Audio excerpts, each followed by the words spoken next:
first MA, New College. And my views are so controversial to him. So, but it is my duty to put my question. He has said that Krishna has married to 16,000 wives. And why can't a Muslim to marry 4 or 5 wives? This shows that you two religions are united in suppressing the human rights. You have said that you may say that women are so attractive, but it's a personal perspective. And if you find so, your views are corrupted and your mind is corrupted. The concept of beauty itself is also changing. Once Cleopatra was beautiful, but it is not so. Now Aishwarya Rai ranks first. And you are also suggested for the original text, but it creates only the fanatics and fundamentals. When you are convinced to a particular religious ideology, you find no wrong in your crimes. That is the thing which happened in Gujarat, where 2,000 Muslims are murdered in the streets.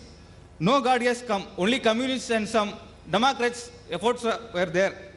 People are renouncing all the religious values. And for you like persons that it has come to as shock values. Religion is failed and not the people. So please allow the people to free and allow them to join their social movements like communist and Naxalbari movements. That is. The brother, I believe, is a communist. He's asked a very good question. He's saying that if Hinduism allows and Krishna has married 16,108 wives and Islam allows, so Hinduism and Islam is joining in suppressing the women, according to you.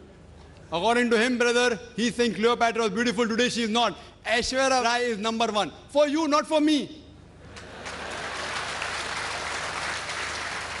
So what is beautiful for you may not be beautiful for me. I do agree with you. It is a perspective. I do agree with you. Aishwarya Rai may be number 1 for you, not for me. So we realize, brother, the concept of difference changes. And I give the example. What is modest in America is not modest here. What is modest here is not modest in America. Who's to decide? I do agree with you. If you think that marrying more than one wife is suppressing the woman, who's going to take care of the millions of women? You. Who will take care? Will your communist movement take care?